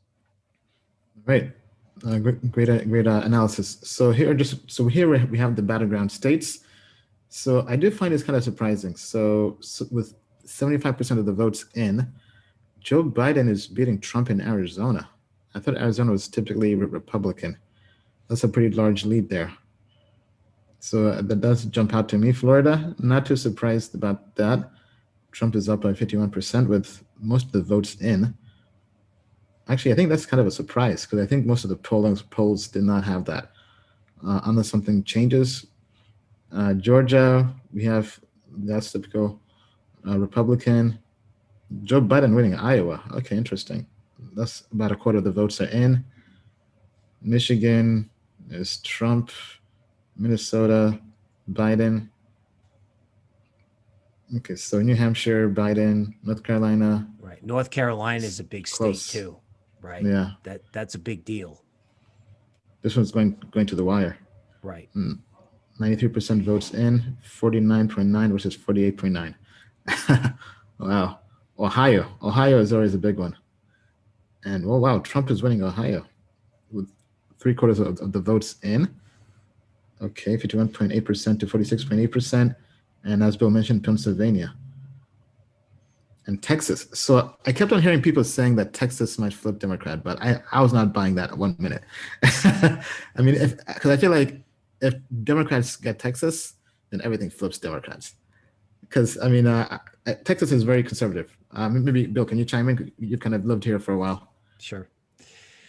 Yes. So in Texas, being a Republican, frequently in the elections at the local level, there won't even be a Democrat running against the Republican. Wow. At the local level, really, the election is about who wins the Republican primary. And then on actual election day, there's only the Republican. Okay. Now, Trump is not a traditional Ronald Reagan, George Bush Republican, right? Mm-hmm. So, and believe it or not, where I live in Houston, Harris County, new voter registration was off the charts. Okay. People may be pissed about what happened with the virus in the Houston area because we got hit pretty hard. Yeah. So that could be why Texas is close. Okay. But I know if Texas flips blue, that a lot of people are probably going to be upset and possibly embarrassed. Yeah. I mean, I think if that happens, it would likely be maybe all the new people moving from California and New York to Texas. Sure. Maybe partly, but I think those are mainly in Austin. Right. I mean, I know in Texas that nobody cares who wins the White House as long as Texas stays red, right? Like the whole country can go blue as long as we're red. Now, I don't necessarily subscribe to that, but I know plenty of Texans who do. Yeah. All right. Okay, somebody says if Trump gets Texas and Florida, it's probably in the bag. Okay. Next question from the comments. Okay, from Walker, Ian and Bill, what should we be buying with these early indicators? Okay. I mean that's a fair question. I would say go to tokenmetrics.com and subscribe if you haven't already. That's why we made the platform. We basically give you all of that. So here, let me just pull this up here on my end, and we can kind of go through what Tokenmetrics sees right now at the moment. We'll go through both the value investor perspective, and we'll also go through the trader perspective, and then Bill can also kind of maybe share his perspective as well from the TA standpoint. So for value investor, so if you wanted to go out there and buy, this is obviously not financial advice, but in our opinion, these are the best buys right now. So that would be basically we have Blockstack, Binance, Bitcoin, Uniswap, Ethereum, Ampleforth, Maker, Monero, Hashgraph, Pax Gold, and Polkadot. So these are basically the projects out there. Now, if you're trading, if you want to do a short-term trade, a month or less, maybe a week or two, Bitcoin, Ethereum, Bancor, Uniswap, Pax Gold, Polkadot, Ampleforth, Synthetics, Dash, Eternity. Now, from a TA perspective, our TA models aren't so bullish at the moment. So let's say you want to find something that's bullish. Actually, that might be unlikely now. So just 20x is bullish for now. Yeah, so maybe try neutral. Okay, so if we go to neutral, then we have some players. So we have Maker, Monero, Binance as good trades. Bill, your perspective, going back to the question, which was basically how would we trade indicators right now in this market? Okay. So this is the question of the hour, right? I think it's a twofold answer. You want to have, what they call dry powder to be able to move into altcoins at a moment's notice, right? As soon as you see the bulls take control. So if I had to go out and buy something right now, I would take a shot at Ethereum. It could go to 270, right? It's an election. It's like it's like a gray swan event. But if you don't have ETH, it's tough to get involved in alts, right? So, and ETH is so far below, okay, it's all-time high. Like, here's just something I hacked together on Excel. Okay, this is not token metrics. This is Bill drawn with a spreadsheet. Okay, I like it. All right, so Ethereum is 73% below its 2017 high. QQQ, that's NASDAQ 100, Facebook, Apple, Microsoft, etc., is 72% above its 2017 high.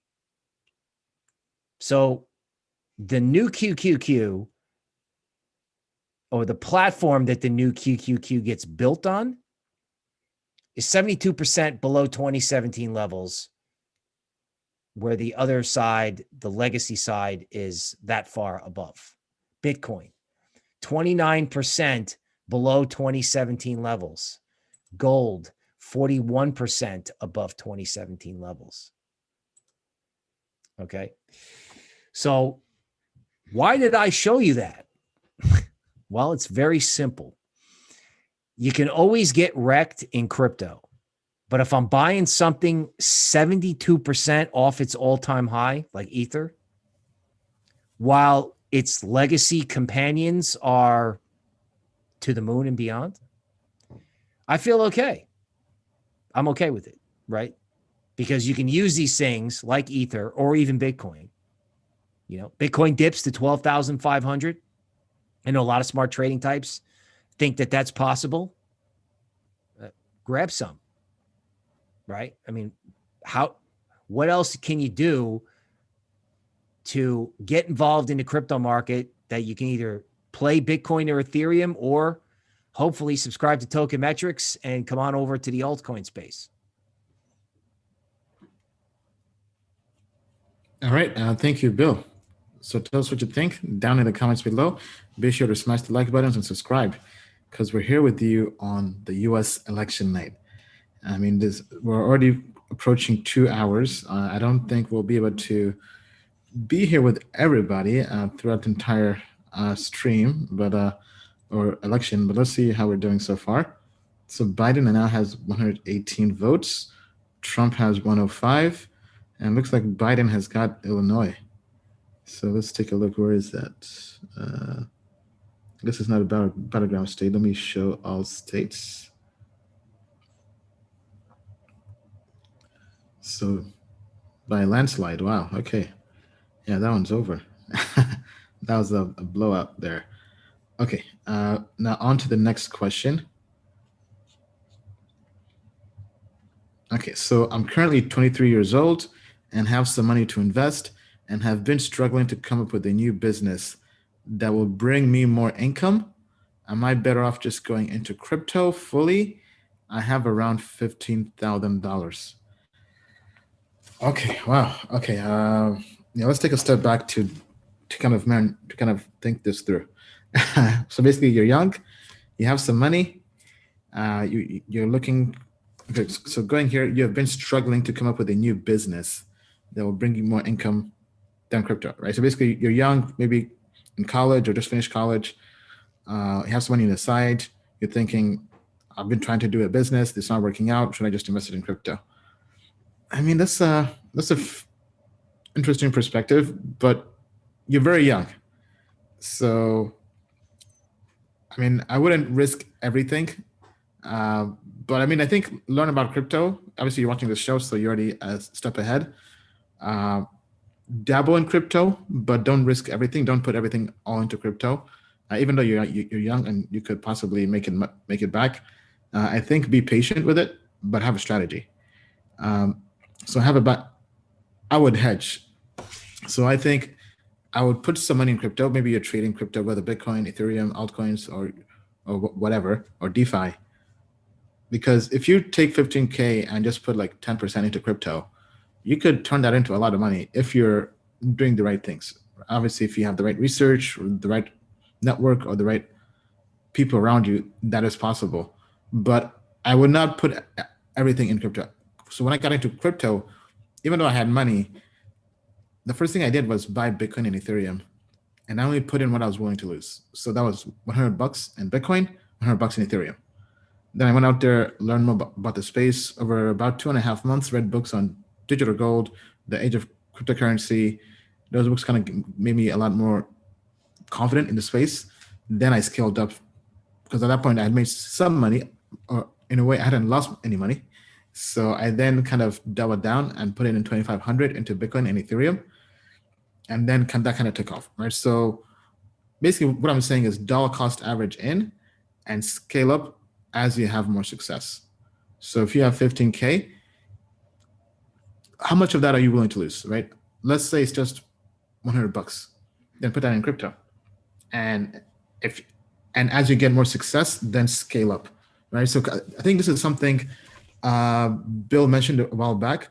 You have to earn the right to take profit, something like that, Bill? You have to earn the right to take risk. To take risk. Okay. Yeah. Right. So in other words, you build bigger positions as the position you have starts doing well. Right. So in this kind of a case, the best investment you can make in this environment is food, water, shelter, transportation, and safety. Okay. So make sure you got that handled. Don't go full cowboy like there are no problems in the world, right? Yeah. That's a little bit of a different answer versus, say, 2 years ago. Okay. Now, once that's straightened out, if you want to put 10% in, okay, why don't you watch how it moves? There's only one way to know about crypto.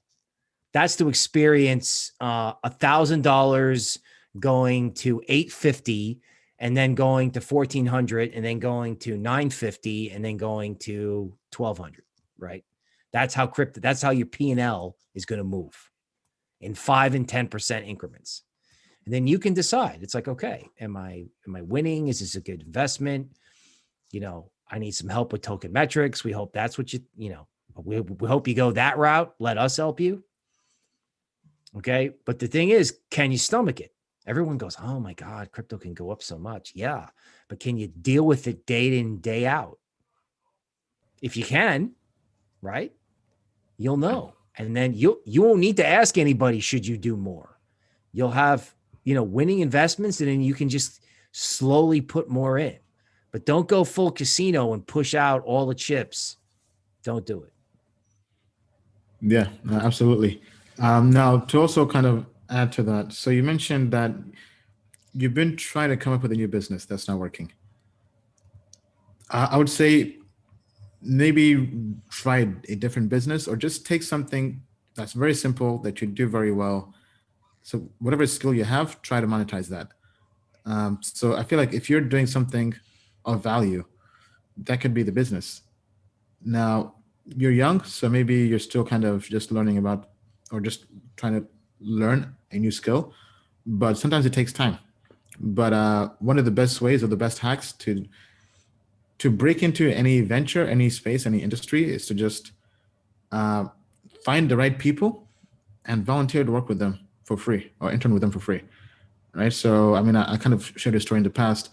I had a hobby of basically filming video, right? Began as a travel vlog. Then I wanted to form a video production company, but I was basically nobody. So I just volunteered one day to film. These were fashion shows and pageants in DC for free. People liked it. I mean, I was not the best out there, but I was free, right? And I had a very nice camera. So, long story short, after doing that for about 6 to 9 months, I was getting better. I was basically just learning. But I began to build up a nice portfolio. Like, people invited me. I became the official videographer for Miss DC, and she would invite me to events with the Redskins, with the Wizards, right? So kind of like the who's who in DC, like the DC socially, like all the athletes and the fundraisers with the NFL. So I began to put all that in my portfolio, and after a year, I could begin charging people for it, right? So I would say play the long game, right? So if, for example, if you're a trader, maybe find a good trader in your city, and hey, volunteer to help them out, right? Something like that. So that's kind of my take. If anybody else has any other comments in our crypto family that they want to share, post down in the comments below. Okay, all right. Well, we're hitting 2 hours into this election night, so I think we're probably going to have to call it a wrap here. Let me see if we can take one last question or something like that. Just give me 1 second. I want to make sure. Yeah, because we have lots of questions here. Unfortunately, we cannot get through everything.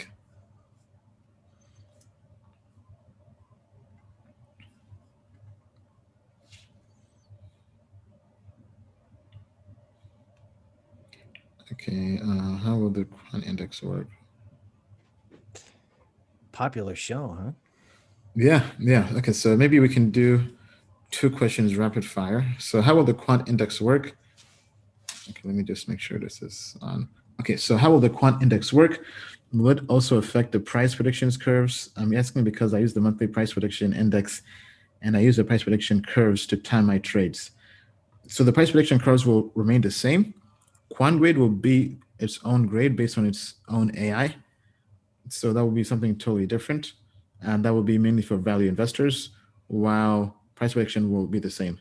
Now, price prediction grade is also going to be combined with technical analysis to form a new grade called trader grade, which will be basically the new grade. So to kind of go back to token metrics here. So what's going to happen is, because right now people, based on customer feedback on the survey, we have too many grades, which makes it too confusing to know what to do, right? Because people see this grade here, then they see the TA is neutral, then they see the price prediction is down. So people don't know what to do. So we're going to make things a lot easier and simpler, and we're going to basically hide the fundamentals and technology grade and TA grade here, and you have just one grade. But this one grade will be a combination of everything. So the quant grade will be the new value investor grade. That takes 54 data points, So quant data points that quants use, such as Sharpe ratio, Centino ratio, max drawdown, skew, return, all that performance, basically all the performance metrics will be turned into a new grade. And this grade is more accurate than anything we have thus far. And then, so basically you just turn to this, and this will be the quant grade, the new value investor grade. Then the trader grade will be a combination of technical analysis and the price prediction, because in our backtest, that is actually more accurate. So last time we tested this, if we had about 85% of the grade be the price prediction and 50% be the TA grade, this was actually more accurate. It had about a 68% accuracy level, which was pretty good. For perspective, the TA accuracy is only 55%, and the price prediction accuracy was only about 62%. But combining them made things even better. So that's pretty powerful. So basically, this will be removed, and you'll have two grades. So if you're a trader, you have a trader grade, and if you a value investor, you have a quant grade.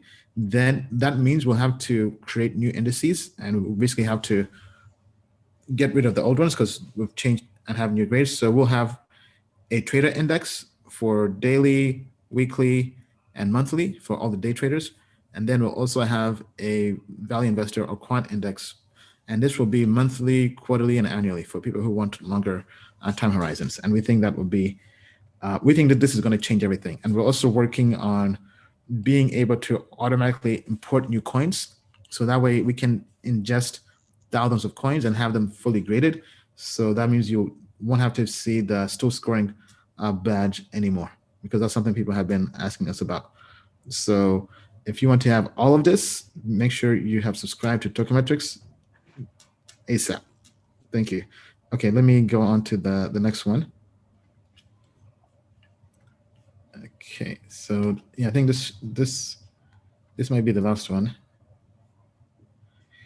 Okay, I've kind of shared this story before.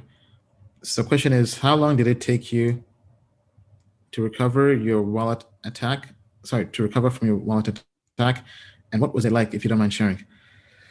Good question. I mean, I've covered this before in past live streams, but basically, for those who don't know, I got hacked live on a live stream. The irony, for 2.5 million in crypto. I learned my lesson.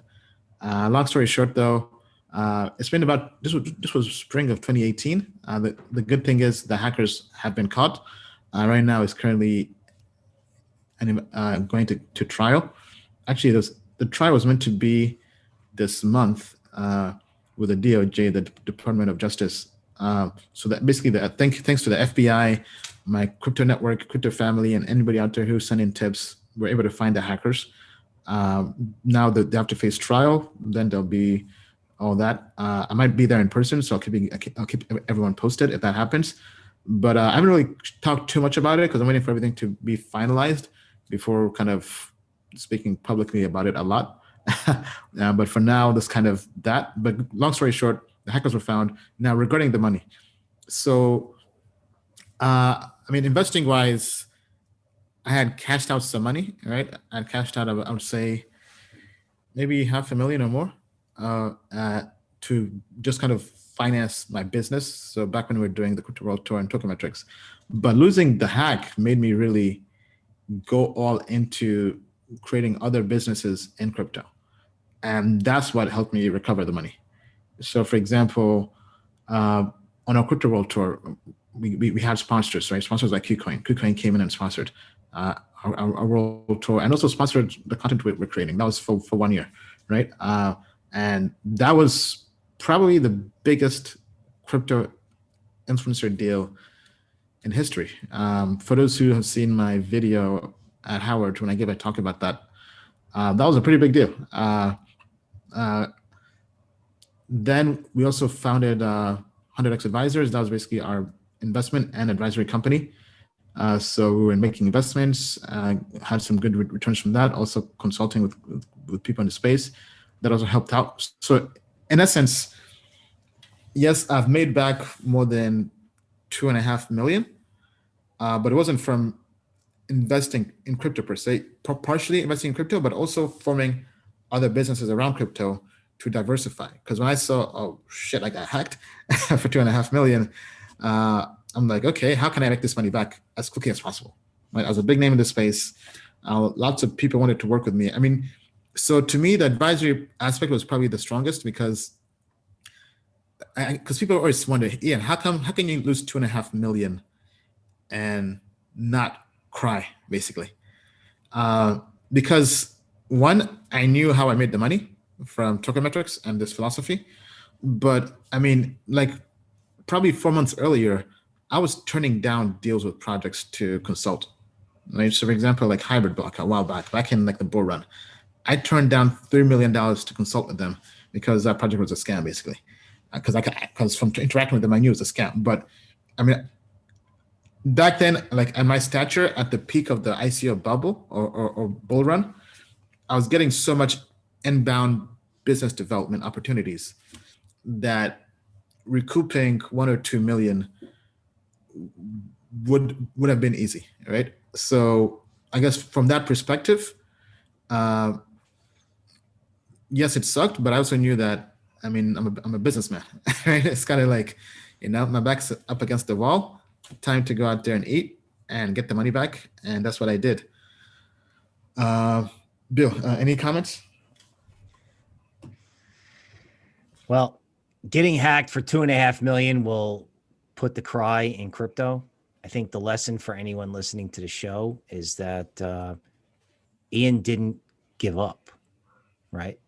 In this environment, it's easy to get discouraged. It's easy to do a bad trade and walk away and get upset, right? We had a guest recently warning against complaining, okay?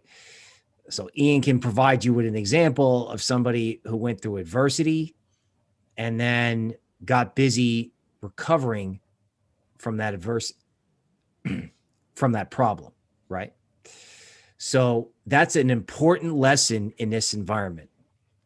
Okay. If you're facing adversity, okay, how do you respond? That's why crypto is a great business, right? Because you got to be strong because there's no Federal Reserve underneath your investment. It's just the free market. So take a page out of Ian's book, try crypto. All right. And thank you, Bill. Okay, so we do have some news here, some election news. Oh man, I think I know some people in Florida that won't be too happy to hear this. Okay, so let me just share this. To Okay, so I just got an alert that the betting markets have moved in Trump's favor. oh wow. So Okay. I guess it was 3-1 for Trump odds, and now it's only 1.4. Yeah, let me see if I can fast forward this. Actually, let me switch to. That's coming out of the UK. Oh, the UK is betting on the So election. yeah. I've got a chat room of smart people I'm watching on the live stream tonight. Nice. Okay, so yeah, because Fox News is calling Trump winning Florida. That's a battleground state. So, but NBC News here doesn't have it. Okay, so here we have. So Biden has Washington, Oregon, California. No surprise there. Basically, both coast, West Coast, East Coast, then the middle, the heartland, Republican country. But yeah, so Trump winning Florida. That's very interesting because I mean, all those polls were saying Trump was going to lose Florida possibly, but I mean, I didn't really believe that. But I mean, very strong election here we have. Pretty interesting. Okay, so I think it's time for us to maybe wrap things up here. Thank you to all our crypto family for tuning in. Let's end with some words of encouragement during this election night. Bill, any last words to our crypto family on election night? Certainly. So I have a joke. I say, I already voted. I'm in crypto. Meaning whatever it is these guys are doing, I'm going to go do something else. All right. I think the other thing to remember is, people are passionate about this stuff. At the end of the day, we all fly the same flag, right? You have to try to remember that. I know it's almost impossible, but try to be nice to your fellow men and women. Right. Yeah. Be a good person, be a good winner or a good loser. All right. Thank you, Bill. So I would say, I mean, this is going to be a very interesting time we're in, regardless of who wins. Think rationally, think about your money, because at the end of the day, regardless of who wins, nobody's really going to control your success, right? Because if you have to rely on somebody else for your success, that's already a bad strategy in my book, right? So I like to take self accountability in everything, right? Doesn't matter whether it's Biden or Trump, right? Nobody but Biden or Trump want to trade your crypto for you. So you have to trade it yourself, right? So don't blame your losses on anybody else but yourself, right? Take personal accountability, because that's a very powerful thing. Because the moment you shift blame to somebody else for your life, that means you have no control to change it, right? And I always believe that people can change their lives, right? That's kind of like where the whole self-help industry comes from, right? People can take personal ownership to transform their lives, right? I mean, I've kind of seen it with my parents. My parents came from a village in Uganda. My dad got his PhD in America and is now living a very comfortable life, right? And that came from him taking personal accountability. And same thing with me. Like I was working in the corporate world, working at IBM, could have just kept my cushy job, but give it all up to go all into crypto, and got hacked, lost 2.5 million as I mentioned earlier, but still stayed in crypto, full time in crypto, because I mean I could have given up. I could have said, "Hey, I got hacked. Tough luck. I'm done here." But I knew that nobody was going to go out there and make the money back except me, right? So that's kind of the philosophy I have in life. So go out there and make that money, regardless of who's in power, right? Because we're all going to go to the moon and beyond, right? As Bill said, it's the same rocket ship, right? Whether it's Trump, Biden, heck, whether it's a Martian in there, we're going to the moon regardless. So as we like to say, the moon is not the limit, to the moon and beyond. Thank you, crypto family. Thank you.